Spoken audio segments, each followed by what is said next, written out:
La Contrahistoria. Un programa presentado y dirigido por Fernando Díaz Villanueva.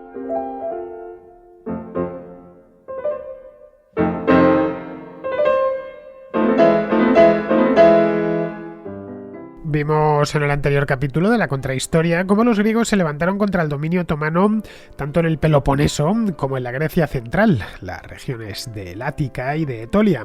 Esto fue durante la primavera del año 1821, pero no solo los griegos. En el norte, la lejana Valaquia, lo que es actualmente Rumanía, se produjo otro conato de rebelión, esta vez de la mano de un griego llamado Alexandros Ypsilantis, que hasta ese momento servía como general en el ejército del zar Alejandro I de Rusia.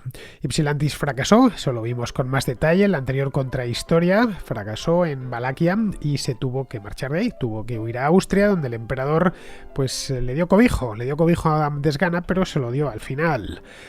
Le tuvo en una ciudad perdida de Bohemia llamada Teresín. La cuestión es que con o sin Ypsilantis la revuelta griega continuó en el Peloponeso y allí triunfó. Toda la península del Peloponeso, estoy hablando, que el Peloponeso es una península dentro de otra península, pues toda allí, a excepción de algunas fortalezas, quedó en manos de los rebeldes, que extendieron el levantamiento por las regiones de Tesalia, de Lática también. Posteriormente entraron en Atenas, que en aquel entonces era, iba a decir, una ciudad pequeña, no llegaba ni siquiera a la Atenas de principios del siglo XIX ni al rango de ciudad. La cuestión es que el sultán otomano reaccionó, se llama Mahmud I, reaccionó de manera muy violenta, ordenando un pogromo contra los griegos de Constantinopla y de otras ciudades importantes del imperio, como por ejemplo la ciudad de Esmirna, que está en la actual Turquía, en la costa del Mar Egeo, en la costa Anatolia. Para que el castigo fuese ejemplar, el sultán Mahmud II, no primero, condenó a muerte al patriarca de Constantinopla, al patriarca ortodoxo que se llamaba Gregorio V. Le mandó a ahorcar tras celebrar la Pascua de Resurrección en plena Semana Santa. Dejó, eso sí, que diese la misa y después mandó que le ahorcasen.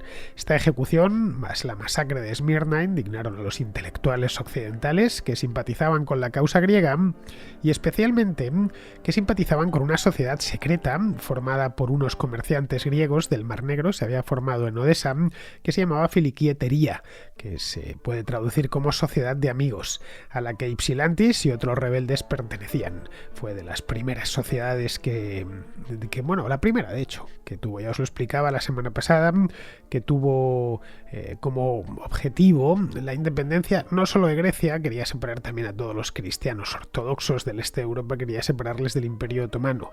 La cuestión es que el asunto se caldeó y muchos fueron los que pidieron en aquel entonces, en Europa Occidental, la intervención de las potencias europeas, como el Reino Unido, como Prusia o como Francia, que se metiesen de lleno en el conflicto. Pero los gobiernos no estaban, los gobiernos del Reino Unido, de Francia, no estaban en aquel momento por la labor. No querían debilitar al Imperio Otomano porque eso supondría, y así lo entendían con razón, que iba a fortalecer a los zares. En la Grecia liberada, entre tanto, empezaron a aparecer las primeras instituciones propias, el germen de un Estado-nación moderno. El sultán, por supuesto, no reconocía esas instituciones, por lo que el conflicto se alargó pues más de 10 años, hasta que en el año 1832 se firmó ya un tratado, al final el Tratado de Constantinopla, en el que los otomanos reconocían finalmente la independencia de Grecia, que a partir de ese momento se configuró como un reino con un monarca alemán, el Otto de Wittelsbach, un chico muy joven de solo 16 años, que era el hijo segundo de Luis I de Baviera. Luego ya a lo largo de las siguientes décadas, Grecia se siguió extendiendo por la península hasta el norte, hasta adoptar la configuración actual. Pero el Estado griego, es decir, la Grecia reinventada de la que os hablaba la semana pasada, ya era una realidad.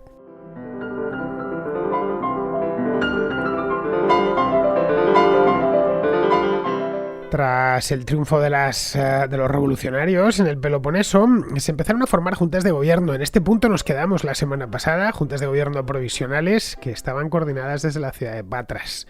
la Junta Central, llamémoslo así, no se llamaba así exactamente, pero bueno, más o menos la idea creo que la entendemos todos, animó a que todas estas juntas locales configurasen algo parecido a un senado griego, el primer senado griego, una especie de asamblea que se reuniese lo antes posible para dar nacimiento formal al país, porque en aquel entonces, o al Estado, mejor dicho, porque en aquel entonces se había ya declarado la independencia de una manera un tanto informal a finales de marzo del año 1821, el 25 de marzo, ya os contaba que era como la fecha casi mítica de la fundación de Grecia, aunque no se correspondía luego con la realidad concretamente esa fecha, pero sí es verdad que en la última semana de marzo de 1821 es cuando dio lugar, cuando estalló la rebelión en el Peloponeso, pero claro, no tenían todavía ningún tipo de institución, eran un país independiente, en ese momento ya lo eran de facto porque se habían independizado de los otomanos, pero todavía no tenían un estado. Eso es precisamente lo que esta junta de Patras quería que se fuese formando.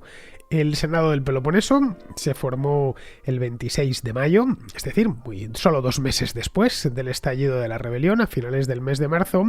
Entre los rebeldes no había mucha unidad, esa es la verdad, y esto además traería muchos problemas a lo largo de toda esta década. Había 3 grandes grupos que eran de naturaleza muy distinta, es decir, que los griegos se parecían en el idioma y en las pautas culturales, básicamente en el idioma, la religión, por supuesto, eran todos cristianos ortodoxos, pero en poco más. Ya os explicaba el otro día que había griegos los fanariotas, ¿no?, que trabajaban y vivían en Constantinopla, muy cerca del sultán, que ocupaban cargos públicos, altos cargos públicos dentro del imperio. Luego estaban pues campesinos, no diré muertos de hambre, pero que vivían con lo justo, repartidos por Grecia y también por Asia Menor. Había comerciantes de todos los tipos, había ricos, pobres, medio pensionistas, en fin. Bueno, la cuestión es que cuando se encontraron ya que eran independientes, vieron que eran independientes pero muy distintos y que se conformaron, de hecho, 3 grandes grupos. Estaban, por un lado, 3 grandes grupos con intereses diferentes, lógicamente. Por un lado estaban los terratenientes, que poseían tierra básicamente en el Peloponeso, aunque también en otras zonas de Grecia. Luego, por otro, estaban los guerreros, que eran esos cleptes y esos armatoloi de los que os hablaba la semana pasada. Estos que habían sido enemigos en el pasado, los cleptes eran los ladrones y los armatoloi eran los armados, es decir, esas milicias un poco informales que se habían formado para luchar contra los bandoleros. Bueno, pues estos durante la rebelión habían unido sus fuerzas para luchar para combatir a los invasores, a los otomanos. La cuestión es que estos guerreros, que eran guerreros profesionales, gente de armas profesional, también conformaron un grupo propio. Y luego, por último, estaban los comerciantes, que había de todo un poco, los había que eran multimillonarios, otros que eran comerciantes más de andar por casa, pero bueno, el hecho es que estos eran quienes estaban financiando todo aquello, eran los que se encargaban de poner dinero, de pedirlo en el extranjero si hacía falta, los que hablaban idiomas y por lo tanto podían tener contacto con italianos, con franceses, con ingleses, etcétera, era gente que viajaba por el mundo, existían, como ya os dije, consulados griegos en distintas partes de Europa, tenían los contactos internacionales y demás.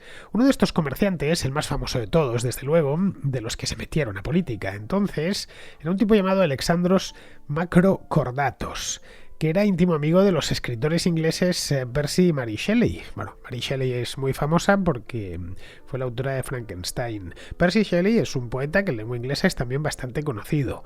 Bueno, la cuestión es que Macrocordatos había vivido en Italia, de hecho residía allí en la ciudad de Pisa concretamente, y tan pronto como se enteró de la rebelión de los griegos, de sus compatriotas, envió en el acto suministros a Grecia, pero pagados por él mismo, es decir, lo pagó todo esto, las ayudas a Grecia las pagó de su propio bolsillo, se encargó de que pues no les faltase de nada.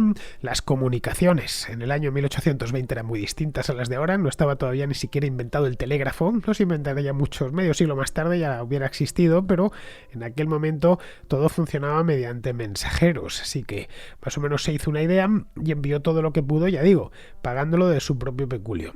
Bien, este tipo de mercaderes, como el caso de Macrocordatos, estaban todos muy occidentalizados y tenían evidentemente pues es más fácil de imaginar, ¿no? Un tipo que vivía en Pisa, pues su intención era la de convertir a Grecia, la nueva Grecia, en un país occidental como cualquier otro, es decir, que no se diferenciase mucho de lo que era Italia en aquel entonces o de lo que era Francia o cualquier otro país occidental, que se hiciese su propia revolución liberal, que incorporase los avances propios que habían tenido lugar a lo largo de finales del siglo XVIII, principios del siglo XX en todos los países de Europa occidental. Esta era su idea. En esto coincidían, a grandes rasgos, con los de Filiquía-Etería, estos que os contaba antes, esta sociedad de amigos, que había, de hecho, no es casual, Filiquía-Etería había nacido de la mano de 3 comerciantes griegos en Odesa, en un puerto del Mar Negro, en la actual Ucrania. El representante de Filiquía-Etería, que viajó hasta el Peloponeso cuando estaba esta junta de Patras, buscando el modo de que las distintas juntas locales se reuniesen y conformasen ese senado que os he dicho antes, era una cosa bastante informal, pero bueno, estaba haciendo mediante mensajeros, haciendo que todos se juntasen, eligiesen un lugar, etc. Esta noticia llegó hasta el extranjero y llegó, por supuesto, hasta Filiquía-Etería, que era una organización secreta, no tenía una sede formal en ninguna ciudad del mundo. Los miembros de Filiquía-Etería estaban conjurados, digámoslo así, sabían todos que eran miembros, pero nada más. Entonces, pues según llegó a esta sociedad, mandaron a un miembro, a uno de los jefes, para que se presentase ante este senado. Ese miembro fue Demetrios Ypsilantis. El nombre os suena, seguro, si habéis escuchado el anterior programa, aunque en este caso no era Alexandros, es Demetrios, es decir, se llama igual, se llama de manera distinta, pero se pide igual, por lo tanto, efectivamente era su hermano, era el hermano de Alexandros, que también no había llegado a general, pero también era oficial del ejército ruso. Bien, lo que hizo Ypsilantis, su hermano entre tanto estaba exiliado en Austria. Lo que hizo Demetrios Ypsilantis trató de hacerse con el control del Senado, pero no lo logró. Este llegaba del extranjero, venía desde Rusia y pensó que, bueno, pues con sus buenas formas y su currículum de oficial del ejército ruso le iban a recibir pues dando palmas. En absoluto, lo que se encontró allí fue una auténtica guerra. Es decir, una de las cosas que Demetrios Ypsilantis pudo ver nada más llegar es que ninguno de los 3 grupos tenía fuerza suficiente para imponerse al otro. Y luego además había otro problema añadido. Zonas enteras de Grecia seguían bajo control otomano. Se habían independizado de facto, no de jure, pero independizado solo la parte sur del país y ligeramente la parte central y algunas islas del Egeo. El resto seguían bajo control, y además un control férreo de los otomanos, y por lo tanto antes de pasar a mayores pues había que tratar de liberarlas. Estas zonas, así, eran muchas, pero las 3 grandes regiones que seguían en poder de los otomanos con una población griega considerable eran Macedonia, esto en el continente, la parte norte de Grecia, pues era y sigue siendo Macedonia, y luego las islas de Chipre y de Creta, que son las 2 islas más grandes de habla griega. Luego hay decenas, centenas de islas pequeñitas, pero estas 2 son especialmente grandes. Chipre está muy lejos de Grecia, realmente está prácticamente en Oriente Medio, frente a las costas de Siria, y luego Creta está justo debajo del Peloponeso, tampoco pegada, pero más o menos cerca. Pero claro, esto ya iba a ser bastante más complicado. No iba a ser tan sencillo como lo habían tenido en el Peloponeso o en el Ática. Macedonia estaba demasiado cerca de Constantinopla y podía ser además auxiliada con relativa facilidad. Luego la población turca en el norte era mayor, el porcentaje de población turca era mayor que en el Peloponeso, por ejemplo, donde era minoritaria. Luego además había minorías eslavas, de búlgaros, por ejemplo, de macedonios, los actuales macedonios, que son eslavos, son parecidos a los búlgaros. El macedonio y el búlgaro son lenguas muy similares, a los que el tema de la independencia de Grecia pues no les resultaba muy interesante, es más, les resultaba bastante ajeno, les entraba por un oído y les salía por el otro. En Macedonia el hecho es que la rebelión terminó fracasando, y eso que lo intentaron, pero no hubo manera, el gobernador de Salónica, que era un tipo llamado Yusuf Bey, se lo tomó bastante en serio, ya venía advertido, claro, de lo que había pasado en el Peloponeso, así además desde el primer momento, sabía lo que había sucedido y cuál podía ser su destino si dejaba que los campesinos y los comerciantes griegos de su región terminaban haciéndose con el poder. Pues le iba a pasar lo que le pasó a los turcos del Peloponeso, que tuvieron que refugiarse en castillos. Así que tan pronto como se produjeron los primeros movimientos independentistas en Macedonia, los reprimió con gran dureza. Llegó incluso a encarcelar a los monjes ortodoxos, ahí está el Monte Athos, en el norte de Grecia, en una península que tiene 3 dedos, para evitar que se sumasen a la rebelión o que la apoyasen de algún modo. Pero bueno, el hecho es que nada se pudo hacer en el norte. Allí no habían contado con el factor sorpresa que habían tenido en el sur, que habían tenido en el Peloponeso. El sultán reaccionó a tiempo, impidiendo lo que no había impedido en el Peloponeso, y es que la revuelta tomase cuerpo.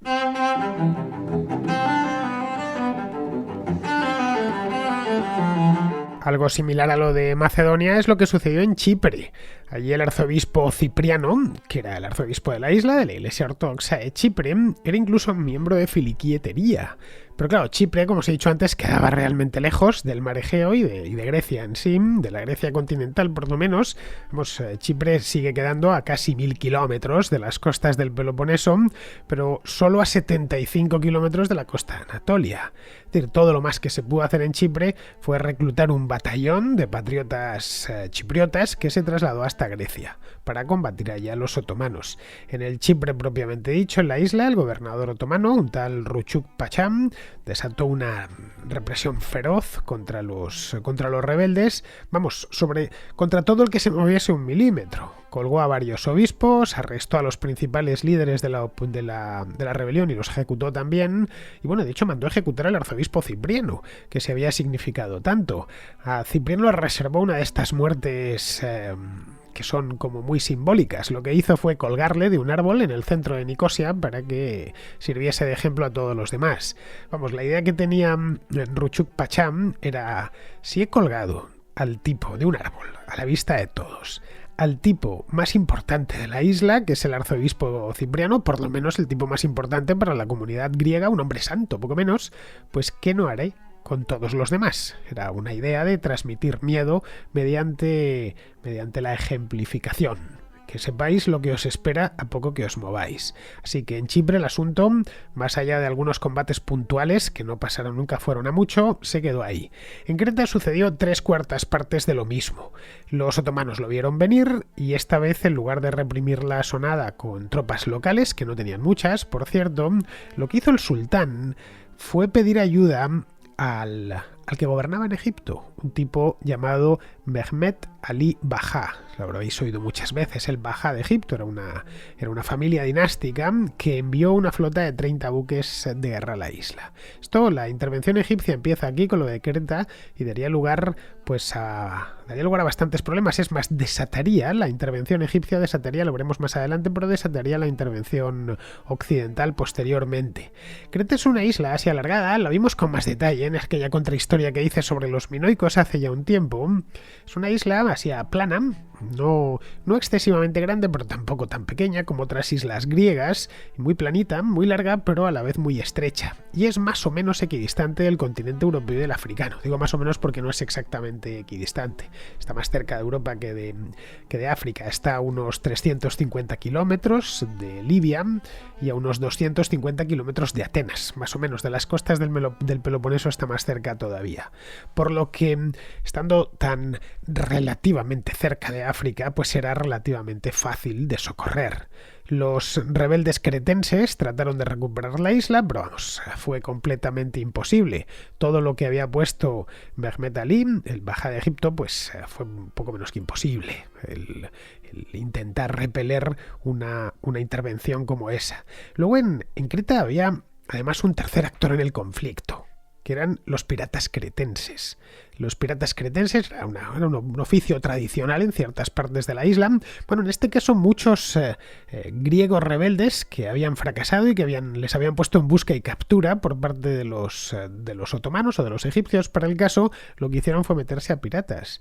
Los piratas cretenses casi todos eran griegos, pero vamos, les daba igual, asaltaban barcos de cualquier pabellón. Vamos, que no le hacían ascos a un barco indefensos y no les importaba lo más mínimo la bandera que llevase. Los británicos y los franceses podían tener cierta simpatía, y eso es verdad, se la tenían por los revolucionarios griegos, pero claro, aborrecían a los piratas, así que el asunto se enquistó en Creta en una guerra de guerrillas que no terminó saliéndose con la suya.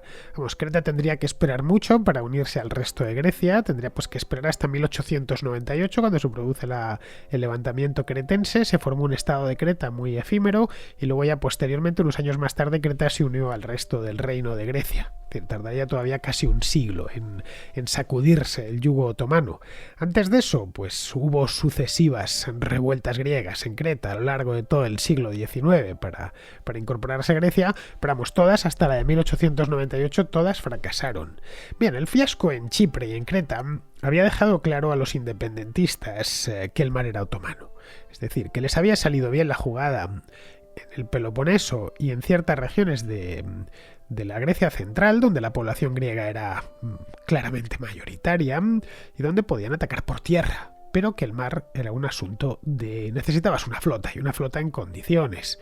Los griegos habrían improvisado una pequeña flota, pero estaba compuesta por barcos mercantes, es decir, los habían aportado todos estos comerciales, básicamente los provenientes de las islas del Egeo, pero no dejaban de ser barcos mercantes, cuya función no era entrar en guerra, ni muchísimo menos. El sultán, en cambio, poseía una flota de guerra propiamente dicha, es decir, una flota digna de tal nombre.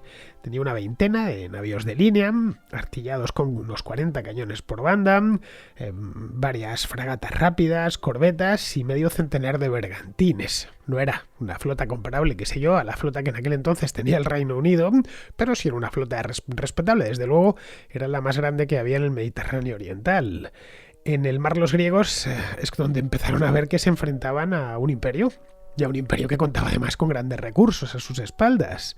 El inesperado éxito en el Peloponeso, la región por lo demás que dentro del Imperio Otomano en el año 1820, pues una región apartada y pobre, no era un lugar que a los otomanos les preocupase. Bueno, les empezaba a preocupar en este momento, pero hasta el año 1821 no les había preocupado nunca mucho. Un lugar tranquilo, agrario, donde sí efectivamente había muchos griegos, pero como se les respetaba, no habían dado demasiados problemas. Los otomanos habían encontrado problemas en el Peloponeso durante siglos, pero con los venecianos, no con los habitantes del Peloponeso.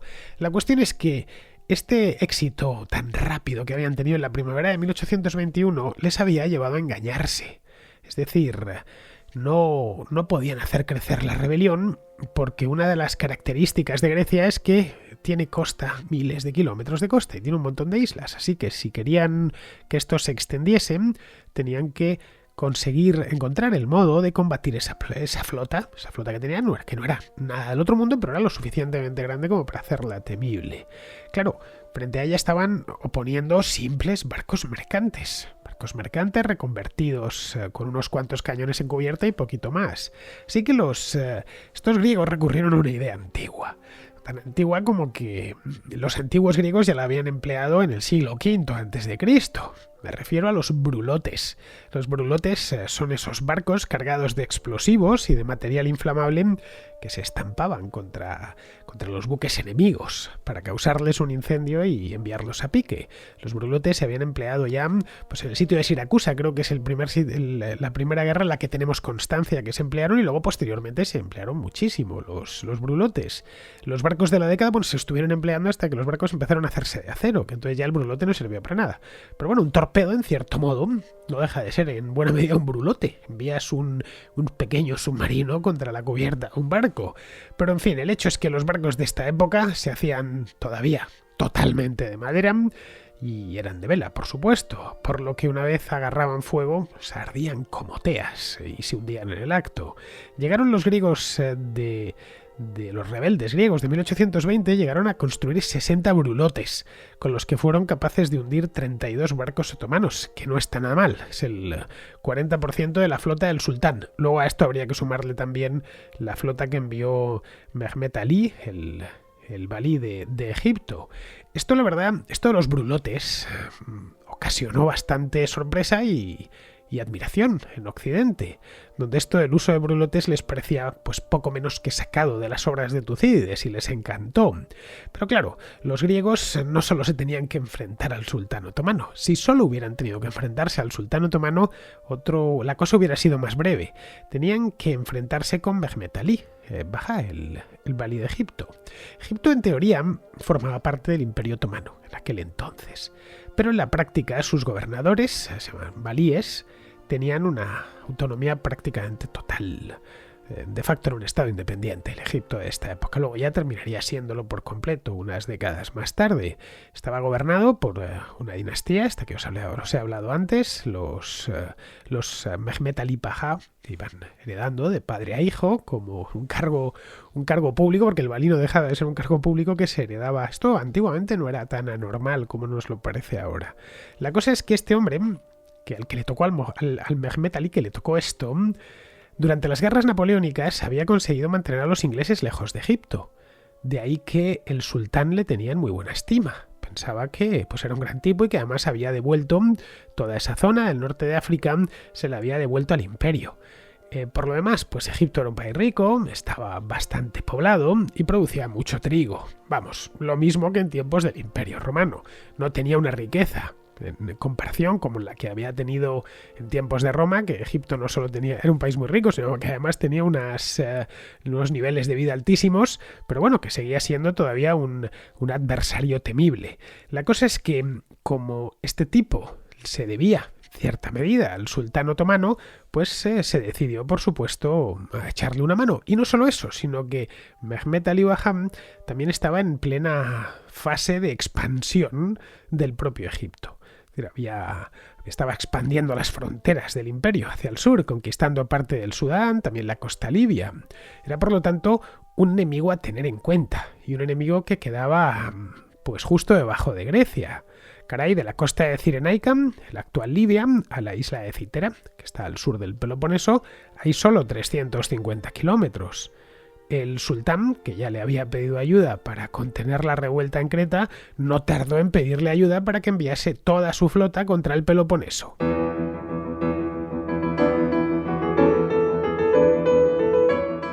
La pinza egipcio-otomana complicaba bastante el asunto, pero no solo. Los propios griegos no se aclaraban. El primer senado del Peloponeso, que lo hemos dejado hace unos minutos atrás, dio lugar a la Asamblea Nacional, la primera Asamblea Nacional griega, que se reunió por primera vez en diciembre del año 1821, en un pueblo de la Argólida que se llamaba en aquel entonces Piada, a unos 40 kilómetros de Nauplia. Hoy Piada se llama Nueva Epidauro, pero no confundir con el Epidauro, el teatro, que está por la misma zona, se encuentra unos 15 kilómetros al sur, pero no es que se reuniesen en el teatro, ni mucho menos, se reunieron cerca del teatro, en la localidad de Piada, es una localidad costera, que bueno, hoy ya no se llama Piada, se llama Nueva Epidauro. Allí en ese lugar es donde declararon formalmente la independencia de Grecia y eligieron el primer parlamento, que tendría 33 miembros y un directorio de 5 miembros como poder ejecutivo. Como vemos, escogieron un directorio porque no había manera de encontrar un líder claro. Y las tres grandes familias que habían logrado la independencia, es decir, los terratenientes, los guerreros y los comerciantes, no se terminaban de poner de acuerdo.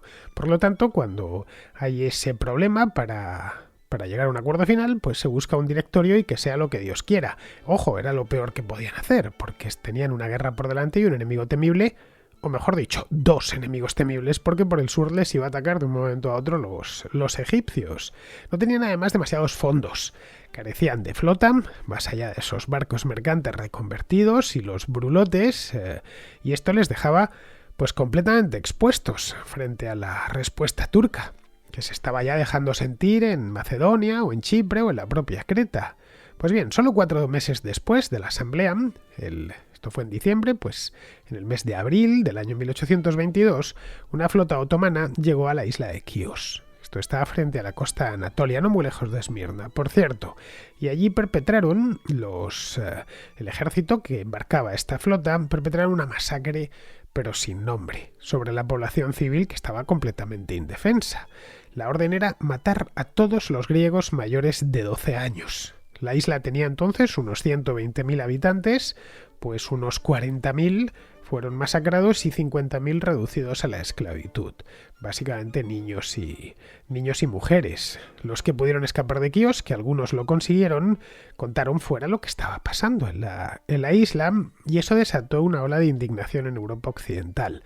Bueno, una ola de indignación que llegó hasta tal punto que un pintor muy famoso en aquel entonces, y que sigue siéndolo, por cierto, Eugène Delacroix, le dedicó un pintor francés, le dedicó un famoso cuadro que hoy se expone en el Museo del Louvre y que en este momento os estoy mostrando, lo estáis viendo. Bueno, es un cuadro, seguramente si habéis estudiado algo de historia del arte os sonará haberlo visto. Tiene la verdad, un estilo delacroixesco que no puede disimularlo. Bueno, el cuadro, la cuestión es que no me quiero detener en temas de historia del arte, que para esto tengo a Alberto Garín para hablar de estas cosas, aunque Alberto es más de arquitectura que de pintura. El hecho es que este cuadro se terminó en 1824, 2 años después de la masacre, y se hizo muy famoso en toda Europa. Hoy lo podéis contemplar, bueno, lo acabáis de contemplar aquí, pero si lo queréis contemplar en persona no tenéis más que ir a París y visitarlo en el Museo del Louvre.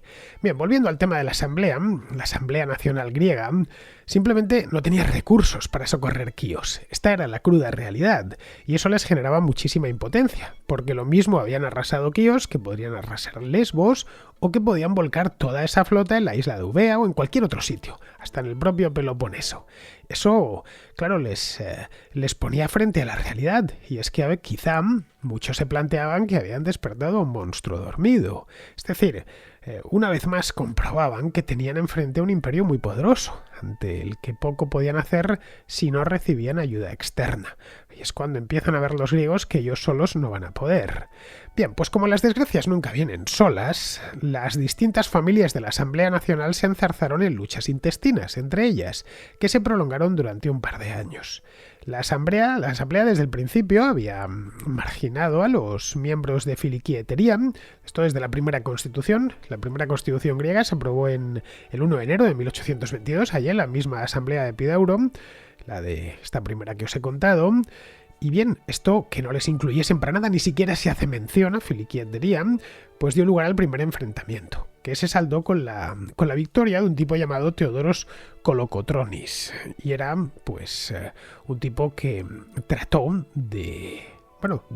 de convertirse en el líder que hasta ese momento no habían tenido.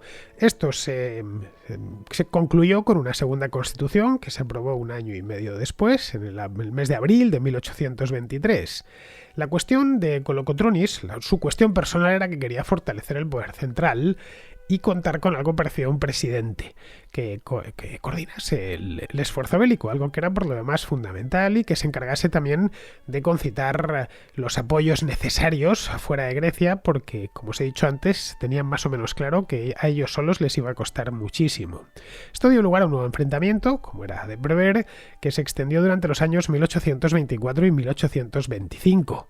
La guerra entre los patriotas griegos, adquirió también tintes regionales, no solo de estos grupos de los que os hablaba.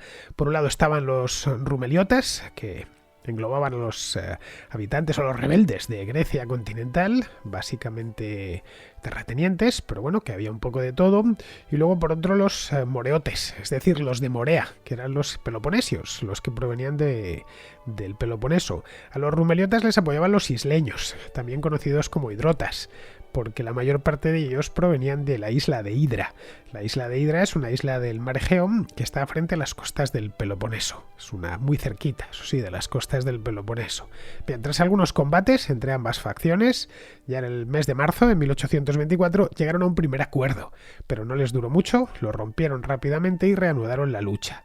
Pues bien, en eso estaban cuando Mehmet Ali decidió invadir Grecia. Tal y como había hecho antes en Creta, pues hacer lo mismo en Grecia. Y hacerlo además sin escatimar recursos, con una gran flota que pondría fin, una gran flota que embarcaba a su vez a un ejército inmenso, y eso pondría fin a la rebelión. Si había funcionado en Creta, ¿por qué no iba a funcionar en el Peloponeso? Tampoco es que tuviese muchos más habitantes. Lo que hizo Mehmet Ali fue reunir una flota inmensa de 54 buques de guerra y 400 barcazas de transporte que llevaban a bordo un ejército de 17.000 hombres. La flota iba comandada por Ibrahim Pasha, que era su hijo, que era el hijo de Mohamed Ali, y bueno, llegó a Grecia pues al cabo de unos pocos días, porque es que ya he dicho antes que África y Grecia están muy cerca. Llegó el día 24 de febrero de 1825. Ibrahim Pasha desembarcó su tropa en Metoni, que es un pequeño puerto de Mesenia, al sur del Peloponeso, y bien, a partir de aquí la cuestión pues ya estaba clara. Ya sí que tendrían que defender no una isla lejana, ya tenían que defender su propia república, entre comillas, lo único que tenían, que era poco menos que el Peloponeso. Ya se les había olvidado lo de extender la rebelión a otras partes donde había fracasado. Estaban en ese momento en franca desventaja y además retirándose, y más con un ejército como este de 17.000 hombres que venían con 2.000 de caballería, traían 500 cañones, etc. No podían los griegos en ese momento oponer nada frente a un ejército semejante. El jovencísimo y reñidísimo Estado griego muy poco podía hacer frente a esto, poquísimo, prácticamente nada. La guerra civil entre Rumeliotas y Moreotes pues acabó ahí mismo, no les quedaba otra, era poco menos que inevitable. Tenían que volver a unirse, pero claro, carecían de dinero. El poco que habían tenido se lo habían gastado ya. 2 años antes habían pedido un préstamo en Londres a los inversores de la City, pero se lo habían gastado. Se lo habían gastado bien, en parte en la guerra contra los otomanos y en parte en la guerra entre ellos mismos. Sí que en Londres desconfiaban de que los patriotas griegos ganasen la guerra, por un lado. Allí estaban, la gente del dinero suele estar bien informada y siempre lo ha estado. Sabían que los egipcios iban a intervenir y sobre todo que no confiaban demasiado en las instituciones griegas, que se habían demostrado muy poco fiables. Tan pronto como habían declarado la independencia se habían metido en guerras entre ellos. Sí que dudaban de que pudiesen devolver lo que les prestasen. Los financieros se pusieron a remolonear e intervino el London Greek Committee, que era el comité griego de Londres. Estaba formado por intelectuales y por profesores de universidad que estaban enamorados de la causa griega y que empezaron a mover hilos por todo Londres para que los banqueros aflojasen la bolsa. Luego, por otro lado, hubo un cambio en el gobierno y ese cambio terminó ya por inclinar la balanza por lo menos por inclinar la voluntad de estos banqueros. Al final, la cuestión es que abrieron la bolsa y soltaron algo más de 1 millón de libras que debían dedicarse a comprar armas para resistir a los egipcios y nada más. Este préstamo, tardaría Grecia en devolverlo un montón de tiempo, décadas. Hasta 1878 no se terminó de pagar.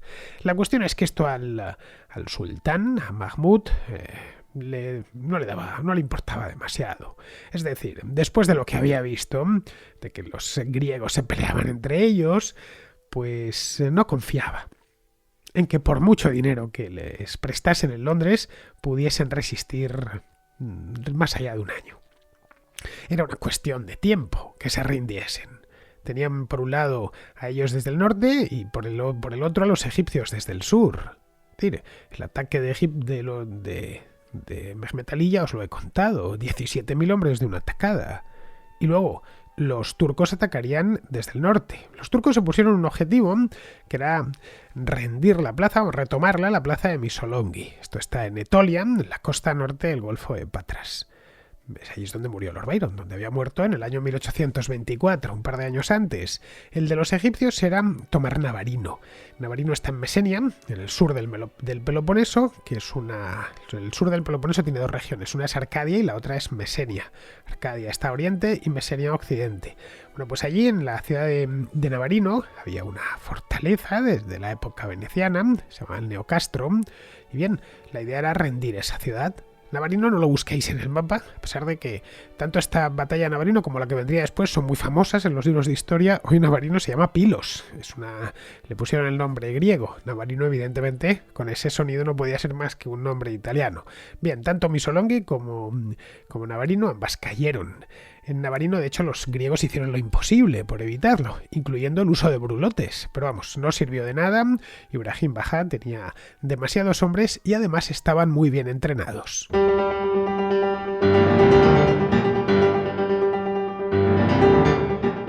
Para finales de 1826, la práctica totalidad del Peloponeso estaba ya en manos otomanas y el recién nacido Estado griego se desvanecía por cuestión de semanas. Ellos pensaban que la cosa iba a durar pues lo que durase la resistencia, lo poco que pudiesen meterse en alguna fortaleza, o se verían obligados a practicar guerra de guerrillas, que no había funcionado demasiado bien ni en Creta, ni en el norte, ni en Macedonia. La cuestión es que en el mes de junio de 1827 las tropas egipcias llegaron a Atenas y la rindieron. Atenas, ya os digo que no era nada importante, pero visto desde ahora pues sí tiene cierto simbolismo. Solo quedaba en Atenas una pequeña guarnición griega que se refugió en la Acrópolis y terminaron entregándose. Las islas del Egeo y del Jónico fueron cayendo una a una. Los griegos habían ya perdido la iniciativa y corrían como conejos en todos los frentes. En muchas zonas quedaron reducidos poco menos que a partidas de guerrilleros a las que las tropas egipcias iban dando caza. Bien, en ese punto se debió acabar la guerra, sin más. Era una cuestión de, como había pensado Mahmud, el sultán otomano, era una cuestión de tiempo, de poco tiempo. Pero no lo hizo. No lo hizo porque cuando nadie lo esperaba, las potencias occidentales intervinieron. Digo que nadie lo esperaba porque tiempo habían tenido de sobra para hacerlo. Estamos hablando de 1827. La guerra llevaba 6 años encendida, desde 1821. Recordemos que, además, la cuestión griega levantaba pasiones en Europa occidental, pero nadie se atrevía a intervenir. ¿Por qué? Pues por no embrollar el asunto, por no embrollar más el problema y evitar ya de paso que los rusos pescasen en río revuelto. En Rusia la simpatía por los griegos era mayor aún que en París o que en Londres, porque allí no solo pensaban que eran que estaban sometidos a los turcos, sino que estaban, además de eso, sometidos a los musulmanes. No olvidemos que tanto los griegos como los rusos son cristianos ortodoxos. En Moscú y en las ciudades rusas la simpatía hacia los griegos era muy grande. De hecho, el ministro de Exteriores del zar era griego. Ya os lo contaba en el capítulo anterior. Ioannis Kapodistrias. Era un tipo de la isla de Corfú que había estudiado en Italia, estaba completamente occidentalizado. Kapodistrias lo que intentó al principio fue convencer a Alejandro I, al zar, para que apoyase a los griegos. Pero Alejandro I se lo pensó 2 veces y pensó que eso le hubiera puesto en contra en el acto de los británicos y de los austriacos, que eran sus aliados, por lo que se negó.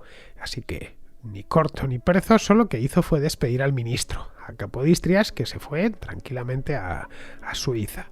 En Londres no tenían todas consigo, es decir, ellos sabían que Alejandro I era contrario a meterse en este berenjenal, pero Alejandro I no iba a durar siempre. Es decir, al final este zar, o seguramente el siguiente, se decidirían a entrar en la guerra por su cuenta, buscando una excusa, cualquier cosa. La cuestión griega era algo ineludible en aquel momento. No se trataba además de una revuelta efímera, como lo que había sucedido en la primavera de 1821. Habían conseguido la independencia, por lo menos de facto, como os decía antes, peleaban por ella contra 2 ejércitos muy poderosos y además peleaban a la vez. Eran revolucionarios y por lo tanto pues tenían sus problemas entre ellos. Pero estaban resistiendo. De mala manera, pero estaban resistiendo. Así que todo indicaba que aunque fuesen derrotados, la rebelión volvería a resurgir más tarde. Es decir, que era un asunto que había nacido ya y que iban a tener que gestionar de una manera u otra en algún momento, en ese o más adelante. En resumen, que había que tomar posiciones en el asunto y estar preparados para lo peor, es decir, para intervenir y evitar que el Imperio Otomano se derrumbase de una manera descontrolada. En el año 1822 había sido nombrado ministro de Exteriores británico George Canning, tipo fundamental en la independencia de Grecia, que a diferencia de su antecesor, que era Lord Castlereagh, Canning era partidario de meter la cabeza en el tema de Grecia. La idea de Canning era, no es tanto que amase a los griegos, que era un tipo además que simpatizaba con la causa griega, pero aparte de eso, lo que le preocupaba a él era que el Reino Unido no ganase influencia en esa zona y la ganasen otras potencias, especialmente Rusia. Es decir, que por no intervenir aquí, aunque fuese de una manera tangencial, que de pronto se encontrasen con que toda esa zona, el Imperio Otomano, desapareciese y toda esa zona caía en manos de otras potencias, que podía ser Rusia o podía ser, aún peor, podía ser Francia. Francia e Inglaterra habían estado en guerra hasta pocos años antes, en las guerras napoleónicas, y eso a Canning pues casi que no le dejaba dormir. Así que había que aumentar, como fuese, la influencia británica en esa zona, y eso implicaba prepararse para una guerra, y entre tanto, dar facilidades a los griegos para que encontrasen financiación en la City. Esto que os comentaba antes, que los banqueros eran reacios a dejar el dinero, pero entre el Comité Griego de Londres, más las gestiones que hizo el ministro de Exteriores, que hizo Canning, al final terminaron soltando ese 1.000.000 de libras. Pues bien, sucedió entonces que el zar Alejandro I murió de tifus en diciembre del año 1825, y le sucedió Nicolás I tras un golpe de estado. Alejandro I, como ya os he dicho antes, había sido muy reacio a intervenir en los asuntos griegos, pero Nicolás I no lo era tanto. Por lo tanto, había que actuar cuanto antes. Vamos, que a Canning le faltó el tiempo para enviar un emisario a San Petersburgo con la idea de cerrar un acuerdo en el que ambos gobiernos se comprometiesen a mediar entre los otomanos y los griegos. La idea no era tanto ir contra el Imperio Otomano, sino ponerse entre medios, un poco como los cascos azules en nuestros días. Los rusos accedieron, encantados además, y esto no gustó nada a los prusianos y a los austriacos. Pero bueno, las guerras napoleónicas cada vez quedaban más lejos y este asunto se veía no tanto como una cuestión europea, que era lo que trataba el Congreso, lo que había tratado el Congreso de Viena, el nuevo concierto europeo era de mantener Europa en paz y equilibrada, pero es que aquí había entrado una potencia extranjera, es decir, extraeuropea, Egipto en el conflicto. Por lo tanto, había motivos más que sobrados, al menos como mínimo, para sacar a Egipto de ahí. Ya digo que aunque formaba parte del Imperio Otomano en la teoría, en la práctica Egipto no formaba parte del Imperio Otomano y Mehmet Ali Pasha actuaba de manera completamente autónoma. En este caso autónoma a favor del sultán, pero autónoma a fin de cuentas. Por lo que los rusos lo veían, los británicos también. Y de ahí que accediesen a firmar este protocolo, a pesar de que en Viena y en Berlín lo ignorasen bastante. Era un asunto más, era una cuestión marítima. Ni Prusia ni Austria eran estados marítimos. Lo que se propuso Canning, además de Rusia, ya que no podía contar con Austria y con Prusia, era embarcar a los franceses, y así ya no habría coartada ninguna. Es decir, hasta Francia, nuestro antiguo enemigo, al que acabamos de derrotar hace solo 10 años, pues está también metido en esto. El rey de Francia de aquel entonces, que era Carlos X, el último de los Borbones, se avino, encantado al apaño, no tanto, de nuevo, por amor a los ingleses, que evidentemente no se lo tenían, o a los griegos, que tampoco. De hecho, las relaciones de la Francia de la época con la dinastía de los Mehmet Ali eran bastante buenas. La idea de Carlos X era evitar que todo el continente, toda esa parte del continente africano y sobre todo el levante mediterráneo se convirtiese en una zona de influencia anglo-rusa, cuando los franceses llevaban años tratando de ser influyentes en esa misma zona. Así que, como todos más o menos habían encontrado un interés común, británicos, rusos y franceses firmaron un tratado en Londres en el que las tres potencias se ofrecían como mediadoras entre el Imperio Otomano y Grecia. Era además era un chantaje realmente. Es decir, si el sultán rechazaba la mediación, las potencias se reservaban las acciones que creyesen oportunas, es decir, intervenir militarmente. Era, como os digo, un chantaje en toda regla. Pero bueno, ya se sabe que en esta vida el chantaje es algo, que chantajea a quien quiere, no quien puede, y en este caso tanto los británicos como los rusos o los franceses estaban en posición de chantajear al sultán y al valí de Egipto. Se lo podían permitir porque tanto sus flotas como sus ejércitos eran mayores. Esto es, la política real en estado puro, esta siempre ha existido, no es cosa de ahora, hace 2 siglos también existía, y de qué manera. Bueno, los otomanos, por una cuestión de orgullo, rechazaron el Tratado de Londres y eso sirvió de casus belli para que una flota anglo-británica se dirigiese a Grecia, con intención no tanto de entrar en combate, que no la tenían. Una cosa es que quisiesen ser influyentes allí, otra cosa es que pensasen en perder barcos, que era muy caro construirlos, o perder hombres. La idea que tenían los británicos y los franceses era la de bloquear Grecia. Es decir, me explico. querían evitar un encontronazo como fuese con la flota otomana, con cualquiera de las dos flotas otomanas, y querían bloquear el Peloponeso para que Ibrahim Bajá pues, no recibiese refuerzos ni municiones y por lo tanto tuviese que marcharse del Peloponeso por las buenas, simplemente porque no pudiese continuar sus esfuerzos de guerra.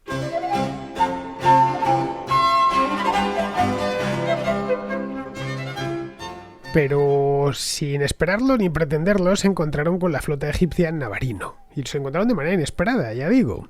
El combinado anglo-francés derrotó a los egipcios, pero poco antes de que tuviesen que liarse a cañonazos, Ibrahim Bajá se había ofrecido. Primero trataron de hablar con el egipcio y le habían pedido por favor que sacase sus tropas de allí y que dejase de perpetrar masacres dentro del Peloponeso contra los civiles, pues iba por los pueblos y aldeas y demás, dando caza a los griegos, y que eso pues no les parecía bien y que por las buenas lo dejase. Pero Ibrahim dijo que sí, que no habría problemas y tal, pero luego no cumplió su palabra. Y fue ya cuando los navíos británicos y franceses cañonearon sin ningún tipo de piedad a la flota egipcia, que, aunque era más numerosa, tenía menos navíos de línea. Tenía solo 3 navíos de línea frente a los 10 que habían llevado hasta allí los franceses y los británicos. Los navíos de línea de esta época eran algo así como como fortalezas flotantes. Estaban muy bien artillados, o sea, los barcos más grandes de la época. Montaban, dependiendo del navío de línea, los había de distintos tamaños, todos eran grandes, eso sí, pero vamos, montaban entre 60 y 80 cañones entre las dos bordas, y se disponían en línea para atacar. Esa es la razón por la cual se le llamaba navío de línea. Vamos, que cuando abrían fuego, nada se podía hacer para esquivar la descarga artillera. Simplemente lo único que se podía hacer es confiar en que el barco en el que uno estaba resistiese, que no le diese ningún punto muy delicado y que se fuese directamente a pique.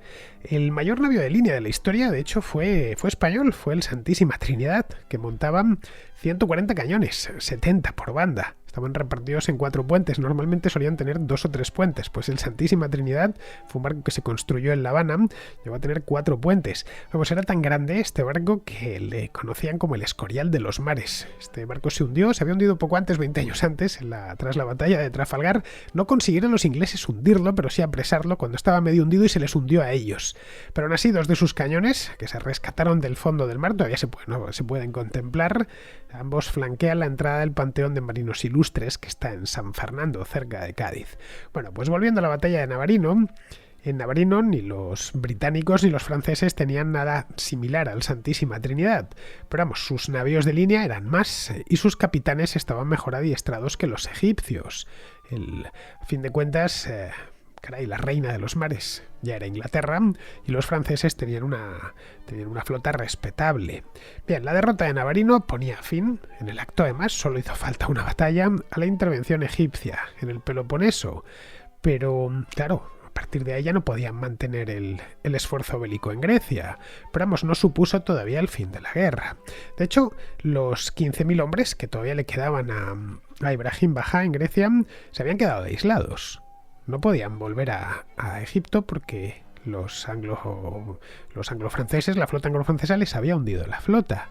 Así que se quedaron expuestos a los griegos, que ahora podían ir dando cuenta de ellos con la ayuda que les había llegado desde Occidente, tanto en armas como en municiones.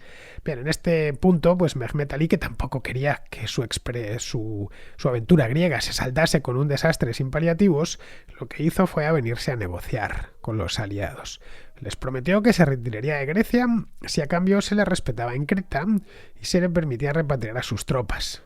Las fortalezas que estaban en su poder se las entregaron a los franceses. Ya he dicho antes que los valíes egipcios y los franceses se llevaban bastante bien, se las entregaron sin combatir, pero salvando el honor. Es decir, los franceses hicieron como que tomaban la fortaleza y los egipcios habían recibido la orden de no resistir, es decir, de no disparar una sola bala, pero eso sí, al menos salvaban la cara. Tratamos de defenderlos sin disparar, eso sí, y los franceses podían decir que las habían conquistado, cuando la realidad es que se las entregaron. Bueno, la campaña al final había sido, como vemos, un éxito, no, con muy pocas bajas en el lado aliado, pues habían conseguido acabar de un plumazo con la intervención egipcia. Fue tal éxito que Jorge VI ascendió a Canning y le hizo primer ministro. Pero vamos, le duró poco la alegría, Vamos, tampoco como que le nombraron primer ministro en abril y se murió en el mes de agosto. Canning había sido, como os he dicho antes, el gran artífice de la intervención en Grecia, y en buena medida la Grecia independiente le debió mucho. Bueno, no es casual que la estatua que tiene George Canning en Londres, está delante del Parlamento, vamos, no tiene pérdida, una estatua bastante grande, debe tener como 4 metros de altura tranquilamente, pues en esta estatua, que se le dedicó muchos años después, el escultor decidiese inmortalizar a Canning como un patricio romano, ataviado con una toga y con un rollo de papiro en la mano. Bien, lo que hizo el rey, evidentemente, pues a primer ministro muerto, primer ministro puesto, y le entregó el cargo a Arthur Wesley, que a los que conozcáis la guerra de independencia española os sonará bastante. Aquí en España se le conoce más por su título nobiliario, el duque de Wellington. Bueno, Wellington consideraba, no era de la misma opinión que Canning, él consideraba que una vez aventados los egipcios de Grecia, se debía buscar una solución que no fuese muy lesiva para el Imperio Otomano. Por lo mismo que os decía antes, por evitar que los rusos se aprovechasen. Así que tras la derrota de Navarino, Nicolás I se envalentonó. Esto más estaba sucediendo tal y como se había previsto. Nicolás I se envalentonó y declaró la guerra al sultán. Estalló así una nueva guerra entre los rusos y los otomanos. La guerra adquirió, como vemos, una nueva derivada en forma de conflicto abierto entre otomanos y rusos, que esto no estaba ni previsto al principio. A los rusos lo de Grecia pues les servía como coartada para bajar hasta el Danubio primero y luego seguir avanzando hacia el sur, y los otomanos no podían permitirse otro frente y fueron cediendo territorio. En Londres lo entendieron a la perfección lo que estaba pasando, se encendieron todas las alarmas y claro, si Nicolás I seguía avanzando, se pondría en Constantinopla más pronto que tarde. Se haría con los estrechos y podría, mediante los hechos consumados, podría desguazar el Imperio Otomano a su antojo. Wellington intervino a toda prisa, haciendo ver al sultán que lo mejor era venirse a un acuerdo de paz lo antes posible. En marzo de 1829 se firmó el Protocolo de Londres, que dejaba a Grecia como un protectorado otomano autónomo. El Protocolo de Londres no lo había firmado ni se le consultó al sultán. Era un protocolo entre rusos, británicos y franceses. Al sultán le parecía directamente insultante. Es decir, era crear un principado en el que el príncipe lo pondría el sultán, eso es cierto, podía haber puesto a su sobrino sin ningún problema, pero en el que los griegos tendrían una autonomía prácticamente plena. Digamos que era algo parecido a lo que tenían los otomanos en Egipto. Eso al sultán, a Mahmud, le pareció, ya digo, un insulto, y continuó la guerra. Continuó hasta que en septiembre de ese año, y al final, después de una derrota bastante humillante, pidió la paz. Se la pidió a Nicolás I. Es decir, Mahmud I no había calculado bien a quién se estaba enfrentando. Una cosa era pelear contra los griegos, que estaban divididos y mal armados, y otra, enfrentarse a rusos o a británicos. Su posición era tan débil que las dos potencias organizaron otra conferencia más en Londres para redactar un nuevo protocolo, que era un protocolo más duro que el anterior. Y en este protocolo nuevo ya se concedía directamente la independencia a Grecia. El protocolo último se firmó en el mes de febrero de 1830 y ya configuraba el nuevo Estado griego como una monarquía. Los griegos la aceptaron, algunos bastante regañadientes. La idea era, pues, si la aceptaban sí o sí, porque era el único modo de garantizarse la protección de las potencias occidentales, en el caso de que el sultán quisiese reconquistar Grecia 4, 5 o 6 años más tarde.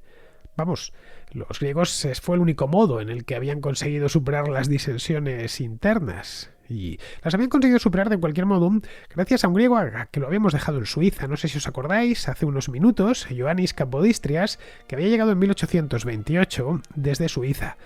Capodistrias, que había sido ministro de Exteriores del zar, este tipo de Corfú, que había estudiado en la Universidad de Padua en Italia y que conocía a la perfección las lenguas occidentales, un tipo muy occidentalizado. En definitiva, pues era del gusto de Inglaterra, por supuesto, era del gusto también de Francia y por supuesto era del gusto de Rusia, porque no en vano hablaba ruso a la perfección y había sido el ministro de Exteriores de Alejandro I.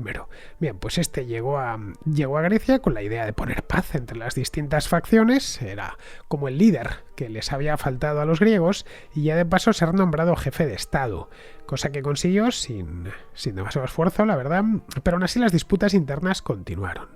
Esa fue una de las razones que llevaron a los aliados a buscar un monarca fuera, ya que que no podían encontrarlo entre los griegos, pues busquemos un monarca, rebusquemos por Europa y les ponemos un rey alemán, que era lo que se ponía siempre. Es decir, si los griegos no eran capaces de mostrar un liderazgo propio, pues ellos se lo darían.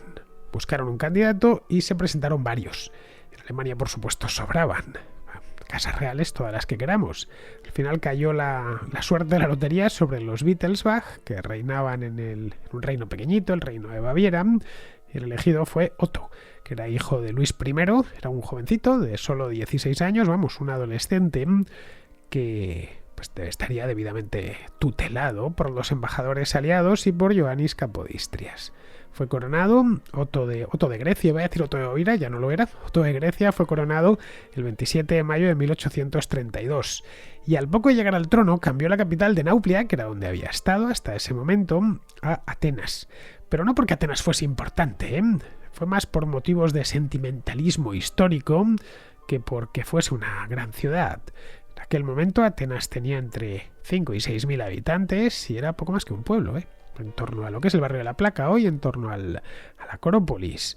Pero la Grecia moderna tenía que mirarse en la Grecia antigua y Nauplia, en fin, pues era tan solo una ciudad medieval, con un buen puerto, sí, y un castillo veneciano, pero desde luego no tenía la historia que tenía Atenas. Claro, aquí se vio Otto ante un problema y era que no dejaba de ser un pueblo, ¿vale? Con unas ruinas maravillosas en el centro, pero un pueblo. Así que para embellecer la ciudad y convertirla en una capital digna de tal nombre, encargó a un arquitecto prusiano llamado Gustav Schaubert que elaborase un gran plan urbanístico, con todos los avíos y los edificios públicos necesarios. Y así es como se construyó, por ejemplo, el Palacio Real para el propio Otto. El Palacio Real sigue en pie, lo que pasa es que no es el Palacio Real que tenemos el de Tatoi, que tenemos en la cabeza. El Palacio Real que se construyó entonces en Atenas es el actual Parlamento, que todos hemos visto en infinidad de informativos que se veían las manifestaciones hace no muchos años delante del Parlamento, a los manifestantes griegos, a la época esta de la crisis económica. Bueno, pues ese fue el Palacio Real que se hizo entonces. También se hizo la Biblioteca Nacional de Grecia, que es así, un edificio que parece casi traído de la antigua Grecia, la Universidad de Atenas. Como vemos, todos estos edificios se parecen mucho. Están levantados en estilo neoclásico, que por cierto era el estilo de moda en la Europa de esa época, así que tampoco tienen nada de especial. Bueno, sí tienen de especial que están hechos en Atenas, lo cual ya es especial de por sí. La Grecia del rey Otto, de cualquier manera, no era la actual, En extensión, quiero decir, era mucho más pequeña. Se limitaba al Peloponeso, las islas Cícladas, la isla de Eubea y, bueno, algunas regiones como Ática o Etolia. El país no alcanzaría su forma actual hasta el año 1923, cuando tras la Primera Guerra Mundial los búlgaros le entregaron la Tracia occidental y ya les puso nuevo en frontera con Turquía. Tesalia no sería griega hasta 1878, las islas jónicas hasta 1863, esas no las recibieron del Imperio Otomano, sino de la propia Inglaterra. Creta, Macedonia, Lesbos, Quíos, hasta mucho más tarde, hasta el año 1913. Esto ya tuvo que pasar la guerra de los Balcanes. Es decir, que Grecia tardó casi un siglo en construirse completamente. La monarquía de Otto de Wittelsbach tampoco duró demasiado, duró solo 30 años, quizá llegó demasiado pronto, y luego que el país era pobre, tenía solo 800.000 habitantes y era mucho más pequeño que la Grecia actual, e infinidad de problemas. Esta parte de Grecia había sido una de los rincones más apartados del Imperio Otomano, no era un lugar importante. La ciudad otomana importante dentro de Grecia era Salónica, no era por supuesto Atenas ni ninguna del Peloponeso. Había algún puerto que podía tener más o menos importancia, tipo Patras y tal, pero que realmente no era un lugar ni muy poblado ni especialmente rico.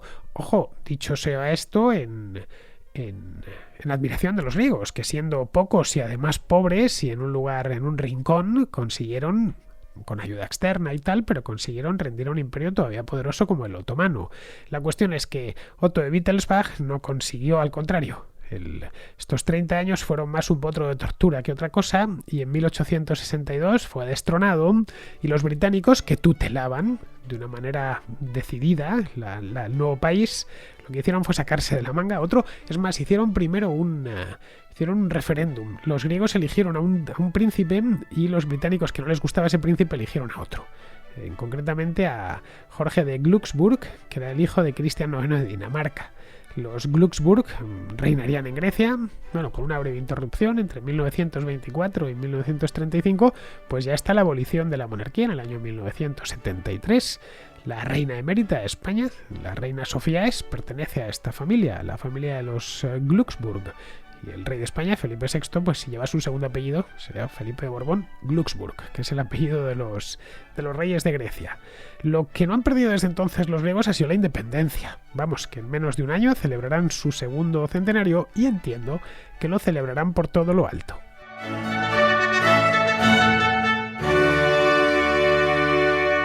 Con esto, queridos amigos, damos ya por terminada la serie de 2 capítulos sobre la independencia de Grecia que, como os decía hace un momento, fue hace ya casi 200 años, lo hará dentro de unos meses, así que escucharemos las celebraciones que espero, como he dicho antes, que sean por todo lo alto. Bien, pasamos ahora ya al contrasello, que es el lugar donde aguardan los contraescuchas con sus consultas históricas. El contrasello. El espacio de ruegos, preguntas y reflexiones de la contrahistoria. Os decía hace un momento que esta sección acogía dudas, pero no solo dudas, también caben precisiones, como la que Emilio me hace sobre la primera vacuna. Estimado Fernando, felicidades por el programa. Quería hacer una pequeña aportación en relación con el programa que hiciste sobre Balmis. La primera vacuna era una vacuna sobre virus vivus. Los virus de la viruela bovina son la misma familia que los virus de la viruela humana, pero no son exactamente el mismo virus. Creo que se llaman ortopox. Los lugareños vecinos de Jenner, en Inglaterra, sabían que si controlaban la viruela bovina, que era una enfermedad leve, estaban protegidos contra la viruela humana. Lejos de menospreciar este saber popular, Jenner aplicó su capacidad de observación y decidió probar si esto realmente era verdad. Contagió así a un niño en el brazo con pus de una enferma de viruela bovina. El niño desarrolló la enfermedad leve, como estaba previsto, pero no tuvo mayor problema para él. Después se decidió a contagiar a este niño, ya curado con la viruela bovina, con un pus de una persona contagiada con viruela humana. Este hecho fue un acto bastante arriesgado. Hoy día no se podría hacer, pero lo cierto es que el niño no desarrolló la enfermedad mortal. La creencia popular estaba así empíricamente demostrada.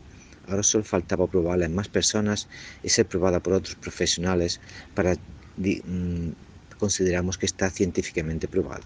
Los niños de la expedición fueron necesarios para llevar el virus bovino. Ellos iban siendo inoculados de unos a otros. El tiempo de incubación daría así tiempo para llevar la enfermedad a América. En vez de contagiar solo a un niño, se decidió inocularlo a 2 por precaución. No se trataba, por tanto, de usarlos como cobayas o como carne de cañón, sino que simplemente se aprovechaba su vacunación para extraerles virus en cuanto tenían la viruela bovina activa dentro de ellos. El otro día, un amigo me preguntó por qué no usaron las vacas americanas como fuentes de virus. Bien, pues porque simplemente las vacas americanas no tenían la enfermedad bovina.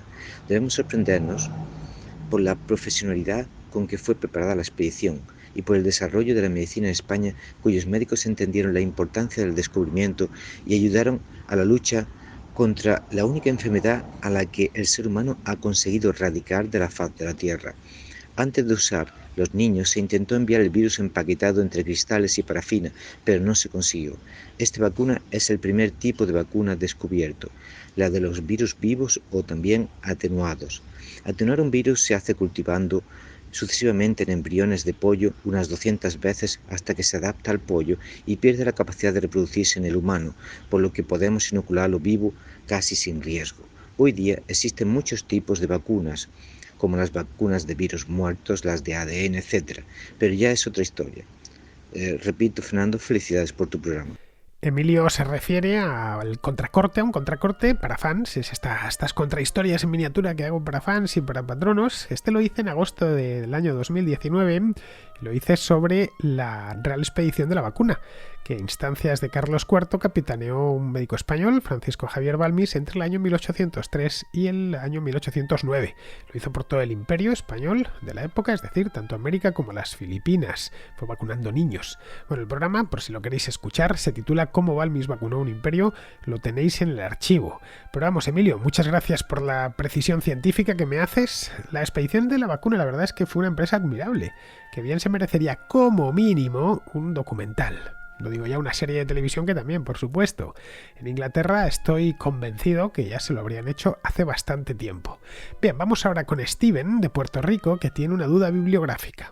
Quería preguntarte, tú que trabajas mucho la cuestión de la historia, ¿qué tú recomiendas para, o sea, qué libros de historia que tú recomendarías, o sea, en cuestión a la teoría histórica y todas esas cosas? Y espero, ¿verdad? Que pues cuando puedas, por favor, me puedas aclarar y eso. Vale, buen día. Pues Steven, muchas gracias por tu llamada, pero vamos, creo que debería ser algo más concreto. No existe nada así de manera genérica, quiero decir, que atienda el nombre de teoría histórica. Lo que sí existe es la filosofía de la historia, pero es una rama de la filosofía, no de la historia, que se plantea preguntas como si la historia humana tiene su fin o tiene sentido y cosas así.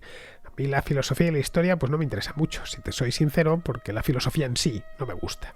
Así que concreta más sobre lo que necesitas, que yo estaré encantado de atender tu solicitud.